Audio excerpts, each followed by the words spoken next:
Hello बच्चों, class 10th mathematics CBSE board का आज पेपर हुआ है बच्चों। और उसमें से एक सेट मेरे पास है, आप देख सकते हैं यहाँ पे मेरे पास एक सेट 2 है। प्रश्न पत्र कोड है 32-2।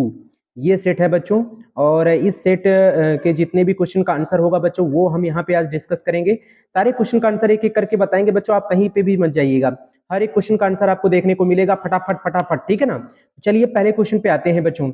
पहला क्वेश्चन हमारा, which term of the AP -29 -26 -23 dot dot dot 61 is 16। तो बच्चों यहाँ पे आप बताइए कौन सा ऑप्शन करेक्ट होगा। तो ऑप्शन यहाँ पे जो करेक्ट होने वाला है बच्चों वो होगा आपका पहले का डी। पहले का डी ऑप्शन करेक्ट है बच्चों, पहले का डी ऑप्शन करेक्ट है, 31st टर्म होगा, ठीक है ना, ये ध्यान रखिएगा। चलिए अगला क्वेश्चन लेते हैं बच्चों।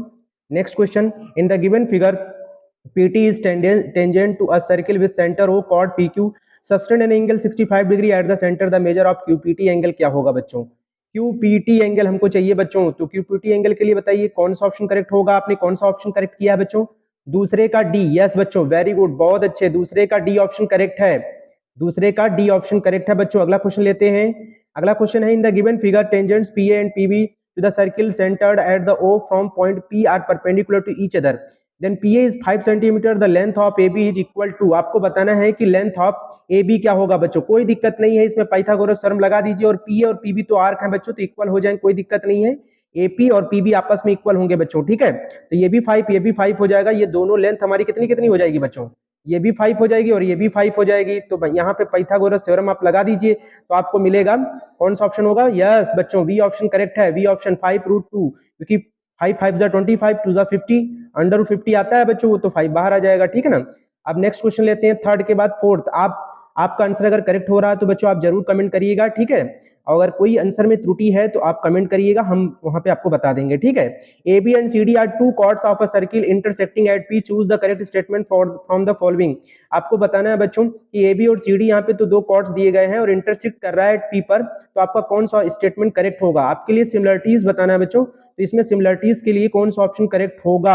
अब आप जरा देखिए, ए डी पी, ठीक है, ए डी पी तो हमारा चल जाएगा। फिर दूसरा वाला हम क्या लेंगे, यहां लिया जाएगा, देखिए फोर्थ का, फोर्थ में आइएगा बच्चों, तो फोर्थ में जो वी ऑप्शन है वो करेक्ट है बच्चों, वी ऑप्शन करेक्ट है, यहाँ पे वी ऑप्शन करेक्ट होगा। बहुत सारे बच्चों ने गलत किया होगा, लेकिन वी ऑप्शन करेक्ट होगा बच्चों। A D P is similar triangle of B P C. ऐसा क्यों हो रहा है बच्चों, ऐसा क्यों हो रहा है आप समझ रहे होंगे। ए डी पी और ए डी पी है बच्चों, और यहाँ पे ए डी पी और डी के हिसाब से तो वी एंगल बनना चाहिए बच्चों, ए डी पी और ए डी पी पे ये आर्क आ रहा है ए डी पी, उसके बाद दूसरा वाला आ रहा है ए बी पी। तो बच्चों हो सकता है आपका डी ऑप्शन करेक्ट हो जाए, लेकिन मेरे हिसाब से तो फर्स्ट बी ऑप्शन ही करेक्ट है। चलिए अगला देखते हैं। फिफ्थ ऑप्शन देखिए, फिफ्थ ऑप्शन में कह रहा है, if value of each observation in a data is increased by 2 the median of new data. बच्चों अगर देखिए किसी भी वैल्यू ऑफ ऑब्जर्वेशन का डाटा अगर इंक्रीज कर रहा है तो मीडियन भी इंक्रीज करेगा बच्चों। कितना इंक्रीज करेगा, 2 ही इंक्रीज करेगा। तो इसका ऑप्शन ए इज करेक्ट है बच्चों, कोई दिक्कत नहीं है, option A is correct, fifth का ए सही है बिल्कुल, ठीक है ना बच्चों। अगला देखिए, if alpha and beta are the zeros of the polynomial, the value of alpha square plus beta square क्या होगा बच्चों। यस बिल्कुल सही है, 6 का जो होगा बी ऑप्शन करेक्ट है बच्चों, 61/4 होगा बच्चों, बिल्कुल सही है। After an examination a teacher wants to know the marks obtain by the maximum number of student in her class, she requires to calculate of marks. बच्चों उसको तो मॉड की जरूरत पड़ेगी ना, मॉड की है ना, जो सबसे ज्यादा जिसकी फ्रीक्वेंसी होती है वो मॉड ही तो होता है ना बच्चों, है ना। अगला देखिए, 7th का भी ऑप्शन करेक्ट होगा बच्चों, ठीक है ना। उसके बाद 8th क्वेश्चन में आइए, हम बहुत जल्दी आपको बताएंगे बच्चों, दी वैल्यू ऑफ के for which the system of equation आप हैज इनफाइनाइटली मैनी सॉल्यूशन। आपसे पूछ रहा है अगर इक्वेशन दोनों इनफाइनाइटली मैनी सॉल्यूशन हो, तो मैनी सॉल्यूशन के लिए बच्चों आपको पता है कि a1/a2 is equal to b1/b2 is equal to c1/c2 होता है, तीनों आपस में इक्वल होते हैं। देन हम कह सकते हैं कि यहाँ से जो हमारी k की वैल्यू आएगी, 8 का जो ऑप्शन होगा वो बी करेक्ट होगा बच्चों, बी ऑप्शन इसका करेक्ट है, बी ऑप्शन क्या है बच्चों, करेक्ट है, ये ध्यान रखिएगा। अगला अगला क्वेश्चन लेते हैं, 9 नंबर बच्चों। Point P divides the line segment joining the points A4, -5 and V1, 2 in the ratio of 5:2। coordinates of point P चाहिए बच्चों। तो बच्चों इस क्वेश्चन को आप कैसे करेंगे, देखिए आपके पास कोई दो पॉइंट्स हैं, एक आप A है, दूसरा B पॉइंट है, ठीक है। P पॉइंट क्या करता है, इसको इंटरनली डिवाइड कर देता है 5:2 के। बस बच्चों इंटरनली डिवीजन का फॉर्मूला आप लगा के आराम से आंसर निकाल सकते हैं। तो इसका आंसर कौन सा आएगा? इसका ऑप्शन होगा 9 का सी। 9 का सी ऑप्शन करेक्ट है बच्चों, बिल्कुल सही है आप। ठीक है, जिन बच्चों का अभी तक आंसर सही है वो यार लाइक तो जरूर कर दें। ठीक है, बिना लाइक के तो अच्छा भी नहीं लगता ना, यार कुछ लाइक नहीं है और हम आंसर बताए जा रहे हैं। 10th क्वेश्चन देखिए बच्चों, अ box contains cards number 6 to 55. A card is drawn at random from the box. The probability that the draw card has a number which is a perfect square. तो बच्चों ये question तो बहुत ही आसान है। 6 से लेकर 55 तक के नंबर यानी 55 तक के नंबर आपको उस कार्ड्स पर लिखे मिलेंगे। अब आप बताइए 6 से लेकर 55 तक कार्ड के नंबर यानी 5 नंबर आप हटा दीजिए अगर वहां से, तो यानी कहने का मतलब 50 ही कार्ड है हमारे पास। ठीक है, और 50 मतलब ऊपर हमारे पास जो परफेक्ट स्क्वायर बनाने वाले नंबर है 6 से लेकर 55 तक में आप देख सकते हैं उसमें 7 का स्क्वायर होता है। ठीक है, जिसे 6 है तो 7 का स्क्वायर कितना हो गया बच्चों? 49 हो गया। ठीक है, और फिर उसके बाद 5 का स्क्वायर कितना हो गया बच्चों? 25 हो गया। मतलब इस तरह के आप अगर नंबर देखेंगे तो आपके पास केवल 5 ही नंबर ऐसे मिलेंगे बच्चों। तो 5 अपॉन कहने का मतलब 50 हो जाएगा बच्चों, यानी कि 1/10 इसका सी ऑप्शन करेक्ट है बच्चों। सी ऑप्शन 10th का सी ऑप्शन करेक्ट है, 1/10 इसका आंसर होगा बच्चों। Very good. ठीक है, क्योंकि आपको स्क्वायर नंबर ही लेने हैं तो आप देखिए बच्चों, आपको ऐसे नंबर लेने हैं जो 6 से बड़े हो उसका स्क्वायर, जैसे 3 का स्क्वायर, 4 का स्क्वायर, 5 का स्क्वायर, 6 का स्क्वायर, 7 का स्क्वायर, यानी 5 नंबर ही हमारे पास ऐसे हैं बच्चों। ठीक है, अगला क्वेश्चन लेते हैं बच्चों 11 नंबर क्वेश्चन। 11 नंबर क्वेश्चन में हम बात करते हैं, if sin theta is equal to cos theta है तो थीटा का मान 0 90 के बीच में, तो find the value of sec theta into sin theta. तो बच्चों यहाँ तो ये बड़ा ही अच्छा सवाल है, सुंदर सा सवाल है। sin थीटा और cos थीटा इसके अपॉन मिलाएंगे, tan थीटा यानी थीटा इज इक्वल टू आएगा π/4 बच्चों। थीटा इज इक्वल टू कितना आ जाएगा? π/4 यानी 45 डिग्री आ गया। अब 45 डिग्री आ गया तो sec 45 की वैल्यू कितनी होती है बच्चों? सभी बच्चे जानते हैं cos 45 का मान 1/√2, जिसका हो गया √2, सॉरी हाँ सॉरी √2 हो गया बच्चों, और sin 45 का मान हो जाएगा 1/√2, तो ये कैंसिल हो जाएगा बच्चों। कितना आंसर आएगा? 1। इसका ऑप्शन सी 11 का सी ऑप्शन करेक्ट होगा बच्चों। 11 का सी ऑप्शन करेक्ट है। जिन बच्चों ने 11 का सी ऑप्शन लगाया ना वो बिल्कुल सही है। ठीक है, अगला क्वेश्चन देखते हैं बच्चों, 2 dies are rolled together, the probability of getting the sum of the 2 numbers to be more than the 10। अरे बच्चों अगर आप कोई भी 2 डाइस को क्या करोगे, थ्रो करोगे, रोल्ड करोगे, तो पहले पे या तो आपका जो नंबर आना चाहिए, दोनों नंबरों का जो दोनों डाइस पर नंबर आने चाहिए वो क्या होना चाहिए? 10 से बड़ा आना चाहिए। तो मान लीजिए पहले पर 6 आया, दूसरे पर 6 आया, उनका जो सम होना चाहिए बच्चों वो 10 से बड़ा आना चाहिए। तो वो एक ही नंबर है, 6 और 6 दोनों डाइस पर जमाएंगे, यानी एक ही कंडीशन हो रही है। तो ऊपर 1 हो जाएगी, नीचे जो फॉर्मूला होता है प्रोबेबिलिटी का बच्चों वो क्या होता है? Number of favourable outcomes upon total outcomes. तो टोटल आउटकम्स तो आपके पास बच्चों कितने रहेंगे यहाँ पे? 36। ठीक है, और ऊपर आपका 1 है तो यानी सॉरी 36 कह रहे हैं, चूंकि 12 है हमारे पास, 6 ऊपर है 6 इधर है। ठीक है ना बच्चों, तो इसका जो ऑप्शन आएगा आपका वो हो जाएगा हमारा डी ऑप्शन। 12 का डी ऑप्शन करेक्ट है बच्चों, 12 का डी ऑप्शन करेक्ट है। ओके, 12 का डी ऑप्शन होगा करेक्ट, क्योंकि बच्चों देखिए 10 से बड़ा केवल एक ही नंबर है 6,6। ठीक है, 6,6 होगा। ठीक है ना, तो और कोई दूसरा नहीं है यहाँ पे, तो 1/12 हो जाएगा। और डाइज रोल्ड कर रहे हैं टुगेदर। ठीक है ना बच्चों, तो पहले पे 6 आएगा, दूसरे पे भी 6 आएगा। अगला देखते हैं 13 नंबर क्वेश्चन बच्चों, वैल्यू ऑफ के for which the x is equal two is a solution of the. बच्चों कुछ नहीं करना है इसमें, आपको k का मान बताना है। तो ऐसे क्वेश्चन लगाने के लिए आपको केवल x की इसमें वैल्यू लगानी है, और x की वैल्यू निकालते ही आपको k का मान मिल जाएगा। x की वैल्यू लगाते ही आपको k का मान मिलेगा, तो आपका k का मान आएगा 13 का डी ऑप्शन करेक्ट है बच्चों, माइनस का 14। k का मान कितना आएगा? 13 का डी ऑप्शन करेक्ट है, k आएगा माइनस का 14 बच्चों, ये ध्यान रखिएगा। ठीक है, अगला क्वेश्चन लेते हैं। अगला question 14, the perimeter of 2 similar triangle ABC and PQR are 56 centimetre and 48 centimetre. तो बच्चों ये तो सवाल बड़ा ही आसान है। आपको क्या करना है? 48 को ऊपर कर देना है और 56 को नीचे कर देना है, देन हमको मिल जाएगा पीक्यू अपॉन एबी। अब यहाँ हम क्या करेंगे, 8 6 जा होता है 48 और 8 7 जा होता है 56, तो 6:7 आ जाएगा बच्चों। 6:7 ऑप्शन कौन सा करेक्ट होगा? वी ऑप्शन इज करेक्ट है बच्चों। अगला क्वेश्चन देखते हैं, the sum of first 200 natural number कितना होगा बच्चों? The sum of first 200 natural number अगर आपको निकालना है तो आप फार्मूला लगा सकते हैं। इसका डायरेक्टली एक फार्मूला होता है, SN इज इक्वल टू होता है ना बच्चों n/2 a प्लस एल, ये वाला फार्मूला लगा दीजिएगा। अब n हमारे पास 200 हो जाएगा, a हमारे पास फर्स्ट टर्म हमारा क्या हो जाएगा 1 हो जाएगा, और l हमारा लास्ट टर्म भी तो 200 रहेगा बच्चों। सॉल्व करेंगे तो आपका आंसर मिलेगा बच्चों 20,100। ठीक है ना, समझ में आ गया ना बच्चों? 20100, ठीक है ना बच्चों, ये ध्यान रखिएगा। अगला क्वेश्चन लेते हैं 16 नंबर। अगर एचसीएफ दिया इन दो नंबर्स का 40 है, एलसीएम इन दोनों नंबर का ये है, देन द वैल्यू ऑफ के। बच्चों बहुत ही आसान फॉर्मूला होता है बच्चों, आप जानते हैं इस फॉर्मूले को, इसमें कोई दो राय नहीं है ना। इसका फॉर्मूला होता है बच्चों LCM into HCF, LCM into HCF is equal to first number into second number. बस बच्चों इसमें वैल्यू लगा दीजिए, आपका आंसर आ जाएगा। आपका आंसर के निकल आएगा, तो के की वैल्यू जो आएगी बच्चों वो हम आपको बता दे रहे हैं। 16 का ए ऑप्शन करेक्ट है, 16 का ए ऑप्शन क्या है, करेक्ट है। अगला क्वेश्चन लेते हैं बच्चों। अगला क्वेश्चन क्या है, फटाफट करते हैं।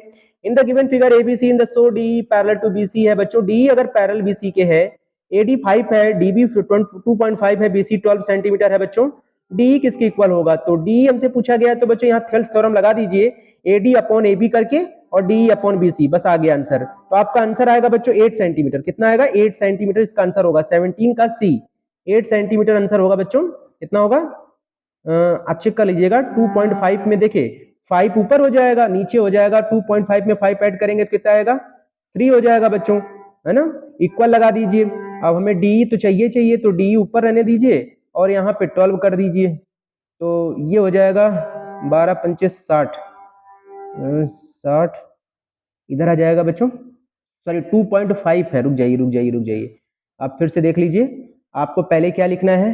5 लिखना है, ठीक है। नीचे आपको इनको ऐड करना है बच्चों, 7.5 हो जाएगा बच्चों, ठीक है। तो 8 आएगा बच्चों, क्या आएगा? 80 आएगा, है ना। 8 सेंटीमीटर। 17 का सी हो जाएगा बच्चों, 17 का सी ऑप्शन करेक्ट है। अगला क्वेश्चन लेते हैं बच्चों 18। X Y Z is a rectangle of with vertex then the length of each diagonal कितना होगा बच्चों? ये तो कुछ नहीं करना है। अब आपको पता है कि कोई भी रेक्टेंगल जब होता है तो उसके डायगोनल्स भी तो बच्चे इक्वल होते हैं ना। तो यानी कहने का मतलब 18 का ए ऑप्शन करेक्ट होगा। आप ये वाला डायगोनल की लेंथ निकाल लीजिए, चाहे ये वाले आपस में इक्वल ही होंगे बच्चों, ठीक है ना। तो ये ध्यान रखिएगा, है ना। तो इसका जो आंसर आएगा वो क्या होगा? 5। 18 का ए, 18 का ए करेक्ट है बच्चों, 18 का ए इज करेक्ट, 5 यूनिट्स, ठीक है ना। अगला क्वेश्चन लेते हैं 19। एजर्सन और रीजन का बच्चों ये सवाल है। Two cubes each of edge length 10 centimetre join together, the total surface area of newly formed cuboid is 1200 centimetre square. बच्चों एक बात बताइए, अगर हम दो क्यूब को ज्वाइन करेंगे तो उसकी लेंथ तो बढ़ जाएगी, लेंथ हो जाएगी 10 से 20 हो जाएगी, बाकी बी और एच तो वही रहेंगे हमारे, क्या क्या रहेंगे? 10 और 10, ठीक है। इसका मतलब अब हम यहाँ जब हम सरफेस एरिया ऑफ क्यूबॉइड का फॉर्मूला लगाएंगे तो 1200 सेंटीमीटर स्क्वायर आएगा ही नहीं, ठीक है। आप चाहे तो लगा के देख लीजिए, S is equal to 2LB plus BH plus HL में, तो आपका ये मान नहीं आएगा, तो एजर्सन तो रॉन्ग हो गया बच्चों। और रीजन क्या है? कह रहा है area of each surface of a cube, cube के हर एक सरफेस का जो एरिया होगा बच्चों 100 सेंटीमीटर स्क्वायर होगा, लेकिन उसकी साइड 10 सेंटीमीटर होगी हर एक की। तो बच्चों बिल्कुल सही है, ये आपका बिल्कुल सही है, ये वाला जो है ना बच्चों, ये बिल्कुल सही है। रीजन आपका सही है, रीजन आपका क्या है? सही है बच्चों। तो रीजन अगर सही है तो इसका मतलब आप स्टेटमेंट में क्या जाएंगे, अगर वहां जाएंगे तो क्या लिखेंगे? रीजन आपका सही है, एजर्सन आपका रॉन्ग है। तो आप यहाँ पे जब लिखेंगे ऑप्शन में, तो assertion is not true but reason are true, option D is correct है, option D is correct. Okay बच्चों, अगला क्वेश्चन लेते हैं। 20 है, sine A is equal to 1/3 है, then the value of cos A कितना होगा? तो बच्चों ये भी सही है एजर्सन, क्योंकि साइन ए का मान 1/3 है, तो cos A √1 minus sine square ए हो जाएगा, तो साइन की वैल्यू लगाएंगे 1 - 9 हो जाएगा, यानी कि घट के आएगा 2√2/3। बिल्कुल सही है, एजर्सन सही है। For every angle theta, theta का कोई भी एंगल हो बच्चों तो मान तो यही होने वाला है। रीजन भी सही है, रीजन भी सही है, एक्सप्लेनेशन भी सही है। भाई इसी वैल्यू के थ्रू हम उस चीज को भी प्रूव कर सकते हैं, तो इसका कहीं ना कहीं हम कह सकते हैं बच्चों कि इसका स्टेटमेंट ए हमारा करेक्ट होना चाहिए, ठीक है ना। मतलब इसका जो है ए वाला पार्ट सही होगा बच्चों, ठीक है ना। अगला क्वेश्चन लेते हैं, अगला क्वेश्चन लेते हैं, ठीक है। तो इसमें ए सही हो जाएगा 20 वाले में। सेक्शन बी में आइए बच्चों, सेक्शन बी तो ये तो प्रूव ही करना है, आप जस्टिफाई कर सकते हैं आंसर को, ठीक है। In what ratio the line segment joining the points 3, -5 and -1,6 divide by the line y is equal to x। बताइए कितने बच्चों ने इस सवाल को लगाया है? सही लगाया है। तो आपको पता होना चाहिए, अगर दो पॉइंट्स दिए गए हैं बच्चों, ये देखिए, ये हमारे पास एक ए पॉइंट मान लीजिए और ये हमारे पास बी है, ये कोई लाइन है बच्चों, ये y is equal to x, इसको क्या करता है? डिवाइड करता है। तो इसको लैम्डा मान लीजिए, इसको 1 मान लीजिए, तो लैम्डा रेशियो 1 में डिवाइड करता है। इंटरनली डिवीजन का फॉर्मूला लगा लीजिए, यहां से x निकाल लीजिए और फिर y निकाल लीजिए, और चूंकि x और y एक लाइन है तो दोनों आपस में इक्वल हो जाएंगे बच्चों, क्योंकि y is equal to x है ना, तो x और y को पॉइंट को, ये इसी जगह का पॉइंट है ना, तो उस पर लाई करा देंगे। तो आपका जो आंसर आएगा, मैं वो रेशियो बता दे रहा हूँ, लैम्डा का जो रेशियो आएगा बच्चों, मतलब जो आपका रेशियो मिलने वाला है उसको हम बता दे रहे हैं। यहाँ पे आएगा 8:7। क्या आएगा बच्चों? 22 का ए क्वेश्चन का आंसर होगा 8:7। तो जिन बच्चों का ये आंसर आया है ना 8:7, वो सही है यार। अब तो लाइक कर दीजिए, ठीक है। अगला क्वेश्चन लेते हैं। अगला क्वेश्चन 22A का हो गया। 22 का बी का क्वेश्चन देखिए क्या है बच्चों।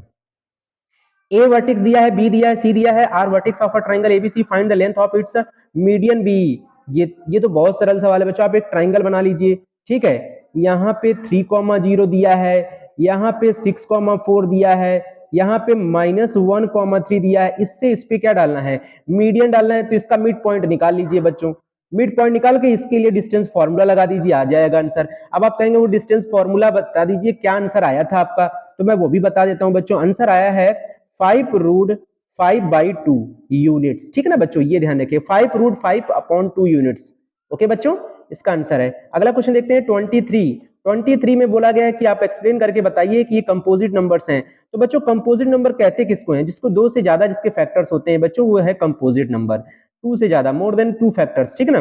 तो एक्सप्लेनेशन में हम देख सकते हैं यहाँ पे आप क्या कॉमन कर पा रहे हैं। यहाँ पे हम 13 कॉमन कर लेंगे तो क्या बचेगा? सॉरी, यहाँ से आप 13 जब कॉमन करोगे बच्चों, ये देखिए 7 × 11 × 13, तो आप 13 यहाँ से कॉमन करेंगे तो 7 × 11 प्लस का 1 हो जाएगा, है ना। तो यहाँ पे 13 और 77 प्लस 1 करेंगे 78 हो जाएगा बच्चों। तो 13 × 78, ये तो 2 फैक्टर ये हो गए, ठीक है। अब 78 के भी तो फैक्टर कर सकते हैं बच्चों, तो ये 2 से ज्यादा फैक्टर हो ही गए हैं। उधर भी ऐसे ही आपको करके बताना है। आपको उधर से देखेंगे तो 5 कॉमन आ रहा है और बाकी जो है उसको ऐड कर लीजिएगा, उसमें भी आप देखेंगे 2 से ज्यादा आपको फैक्टर मिलेंगे। बस यही आपको बताना है कि मोर देन टू फैक्टर्स जो नंबर्स होते हैं वो कंपोजिट नंबर्स हैं, ठीक है ना। 24 क्वेश्चन में देखिए बच्चों, एबीसी हमारे पास दिए, find the length of median. अभी ऊपर वाला सवाल बताया था बच्चों, सेम सवाल यहाँ रिपीट कर रहा है, बट क्वेश्चन थोड़ा सा अलग है, ठीक है ना। वर्टेक्स अलग अलग है, बाकी सब चीजें सेम है। तो लेंथ ऑफ द मीडियन निकालना है, तो लेंथ ऑफ मीडियन बीडी आपने क्या निकाला आंसर बच्चों? बीडी की लेंथ कितनी आई है आपकी? मैं आपको बताता हूँ बीडी की लेंथ हमने जो निकाली है बच्चों 24 क्वेश्चन की, वो आप भी शायद यही निकाले होंगे। अगर मैं करेक्ट हूं तो सही है, 73 रूट में है अपॉन 2, √73/2। फिर से मैं लिख देता हूं बच्चों, √73/2, ठीक है। ये इसकी लेंथ होगी, यूनिट जरूर लिख दीजिएगा बच्चों, ठीक है ना। समझ में आ गया बच्चों? Very good, √73/2। अगर आपका भी यही आंसर आ रहा है तो यार लाइक कर दीजिएगा, ठीक है। अगला क्वेश्चन लेते हैं बच्चों 25 का ए क्वेश्चन। 25 पे तो यार बस सिर्फ वैल्यू लगानी है। 2 है, sin 30 की वैल्यू 1/2 यानी 1/4 स्क्वायर लगाए बच्चों। sec 60 की वैल्यू अब पता है, cos 60 की वैल्यू आनी चाहिए ना बच्चों। cos 60 की वैल्यू क्या होती है? cos 60 की वैल्यू अगर देखी जाए तो 1/2 है तो इसकी हो जाएगी 2। ये 2 2 4 हो गए, ये इससे कैंसिल, यानी 1 आ रहा है बच्चों यहाँ पे। तो ये वाली वैल्यू तो 1 आ गया, यानी इतना पोर्शन तो 1 आ गया बच्चों। इतना पोर्शन जो है ये 1 आ गया है। 1060 √3 है तो √3 का स्क्वायर 3 हो गया, 3 + 1 कर दीजिए यानी कि 4 हो गया। तो आपका आंसर आएगा बच्चों 4। 25 का ए क्वेश्चन का जो आंसर आएगा वो 4 आएगा बच्चों, ठीक है। अगला देखिए 25 का बी क्या होगा। इफ 2 sin a + b = √3 है तो बच्चों कोई दिक्कत नहीं है, मैं इसको sin a + b = √3/2 लिख लूंगा। समझ में आ गया ना बच्चों? ये ध्यान रखिएगा, ठीक है। a + b/√3 मतलब √3/2 का मान साइन में किसका होता है? sin 60 का मान। साइन साइन साइन कट गया, a + b = 60 आएगा। और cos 0 की वैल्यू 1 होती है बच्चों, cos cos कट गया, a - b = 0 हो गया। तो a की वैल्यू आएगी 30, b की वैल्यू भी आएगी 30। वेरी गुड, आपने भी यही किया है, बिल्कुल सही है।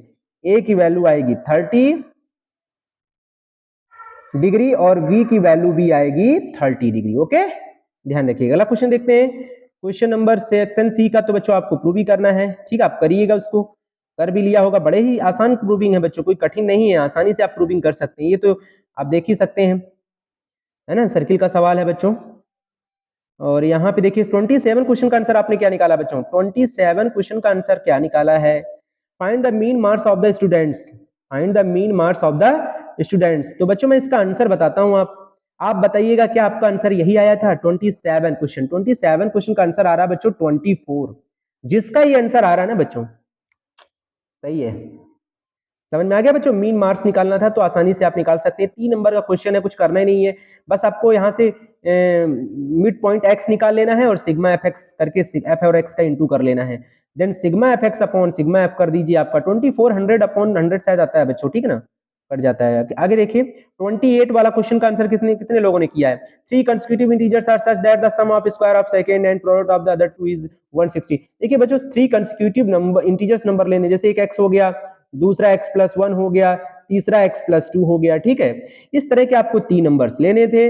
फिर इन तीनों नंबर्स में कह रहा है कि सम ऑफ द स्क्वायर, किसका किसका, sum of the square of second and product of the other two. Second number का स्क्वायर करना था और दो नंबर का जो है प्रोडक्ट करके उनका सम करके 161 करना था बच्चों। तो ये इसका जो आंसर आपका आएगा 28 का, वो हम बताते हैं बच्चों। इसका आंसर आएगा 8, 9, 10। ये 3 नंबर्स होंगे। फाइंड द 3 इंटीजर्स बोला गया ना बच्चों, 8, 9, 10। तो जिन बच्चों का 8, 9, 10 आया है यार लाइक कर दे, तुरंत लाइक करें, जरा देर भी ना लगाएं, ठीक है ना। अगला क्वेश्चन लेते हैं बच्चों 29 का ए। इफ द सम, ये तो प्रूव करना है बच्चों, ठीक है, कि उसका सम जो होगा फर्स्ट m प्लस n का वो 0 होगा, ये आप कर सकते हैं। In an AP the sum of 3 consecutive term is 24 and the sum of 3 square is 194। तो बच्चों ये भी बहुत ही अच्छा, बहुत ही प्यारा सवाल था बच्चों, पेपर बहुत ही इजी आया था, ठीक, आप देख ही रहे हैं। 29 का बी का जो आपका आंसर आएगा बच्चों वो आएगा, मैं यहाँ पे बता देता हूँ, कह रहा है सम ऑफ 3 कंसेक्यूटिव टर्म्स। आप कोई भी 3 कंसेक्यूटिव टर्म्स आप ले लीजिए बच्चों। जैसे मैंने एक ले लिया, एपी का कंसेक्यूटिव टर्म्स लेना है तो a minus D, A plus D भी आप ले सकते हैं और उनका सम करके 24 कर सकते हैं। फिर वहां से a मिल जाएगा 8 बच्चों, और जैसे ही a मिल जाएगा 8 और फिर सम ऑफ देयर स्क्वायर यानी a माइनस डी, ए और a प्लस डी का हर एक का स्क्वायर करके इज इक्वल टू 194 करेंगे, तो वहां से आप डी कैलकुलेट कर पाएंगे, ठीक है। फिर इनका आंसर जो आ रहा है बच्चों वो हम बता दे रहे हैं। 29 का जो v आएगा, आंसर आएगा उसका, वो आएगा 7, ठीक है, 8, 9, या फिर हम ऐसे भी कह सकते हैं 9, 8 और 7, क्योंकि बच्चों यहाँ पे d की जो वैल्यू आएगी ना वो प्लस माइनस 1 आएगी, ठीक है ना, ध्यान रखिएगा। इस वजह से हमें इस तरह से √5 इज एन इरेशनल नंबर, ये तो फिक्स है सवाल। सारे बच्चे p अपॉन क्यू मार दिए होंगे, ठीक है, फटाफट स्क्वायर कर p अपॉन क्यू, फिर बोथ साइड स्क्वायर किया, उसके बाद नंबर का क्या किया बच्चों, पी स्क्वायर डिवाइड वाला सिस्टम आपने दिखा दिया होगा, पी और क्यू जो है को प्राइम नंबर्स हैं हमारे, ठीक है। इस तरह से इसको प्रूव कर दिया, बहुत आसान क्वेश्चन है। Prove that √5 is an irrational number, ठीक है। अच्छा 31 जो है बच्चों, आप देख सकते हैं 31 आपने किस तरह से लगाया होगा, साइन की पावर 6 थीटा प्लस कॉस की power 6 theta is equal to 1 minus 3 sine square theta cos square theta. बच्चों बहुत ही प्यारा सवाल है, कुछ नहीं करना है आपको। साइन की पावर 6 थीटा है, उसको आपको लिखना है साइन स्क्वायर का whole cube plus cos square का होल क्यूब। तो वहां पे a cube plus B cube का फॉर्मूला बनेगा, देन वो फॉर्मूला ओपन करेंगे। फॉर्मूला ओपन करने के बाद आपका क्या होगा, sine square theta plus cos square theta 1 हो जाएगा, अंदर फिर बनेगा साइन की पावर 4 थीटा प्लस कॉस की power 4 theta plus 2 sine square theta cos square theta होगा बच्चों। उसमें आप एक और sign square theta cos square theta add करेंगे और फिर सब्ट्रैक्ट करेंगे, देन आपका ये आंसर प्रूव हो जाएगा। बहुत ही आसान है बच्चों, ठीक है ना। अगला क्वेश्चन लेते हैं, क्योंकि इतना समय नहीं है बच्चों, हम जल्दी जल्दी क्वेश्चन को देख रहे हैं। अगला क्वेश्चन देखते हैं सेक्शन डी का 32। अब आप देखिए 4 क्वेश्चन 5 मार्क्स के हैं बच्चों, ठीक है। पहला क्वेश्चन तो आपने 4 नंबर पक्के कर लिए होंगे फटाक से। बताइए फिर फटाफट क्या आंसर आ रहा है, हमारे बताने से पहले आपका आंसर आ जाना चाहिए। बताइए क्या आंसर आपने लाए थे, याद है आपको कुछ? मैं आपको बताता हूं आंसर कितना आना चाहिए। पहले वाले का आना चाहिए 840 किलोमीटर पर हावर। आया था? कितने बच्चों का 840 किलोमीटर पर हावर आया था? भाई देखो मैंने ऐसी अंदाजा लगा के कर दिया इस तरह से, क्योंकि वो सीधा सीधा दिख रहा है, ठीक है, 840 किलोमीटर पर हावर। अब आप बता दीजिए आपका कितना आंसर आया है। अगला देखिए, अगर आपका यही आंसर है तो लाइक कर दीजिए, ठीक है। अगला क्वेश्चन देखिए बच्चों 33। If the length of a rectangle is reduced by 5 centimetre and it's breadth is increased by 2 centimetre. तो ये बच्चों find the length and breadth of the rectangle पूछा गया है। तो कितने बच्चों का लेंथ और ब्रेड्थ आया है, तो मैं आपको बता देता हूं लेंथ कितनी है बच्चों। लेंथ जो आई है, x की जो वैल्यू आएगी वो 40 सेंटीमीटर आएगी और y की जो वैल्यू आएगी वो 30 सेंटीमीटर आएगी। तो जिन बच्चों का ये आंसर आ रहा है वो बिल्कुल सही है बच्चों, ठीक है। तो आगे और भी क्वेश्चंस हैं बच्चों, हम देख सकते हैं यहाँ पे और भी क्वेश्चंस हैं, ठीक है, ये देख सकते हैं, ये और भी क्वेश्चन है, तो इनको भी अभी सॉल्व करना है। आप ये सॉल्व करके आपने रख लिए होंगे। चलिए, तो अगर आपका आंसर सही है इन सभी क्वेश्चन के तो कोई बात नहीं है, बहुत अच्छी बात है। आगे और आप तैयारी करिए, पेपर अगर हो गया तो एंजॉय करिए, ठीक है। आगे हम अगर आप कहेंगे तो इन क्वेश्चंस का भी आंसर हम डाल देंगे, ठीक है ना। ओके, थैंक यू बच्चों।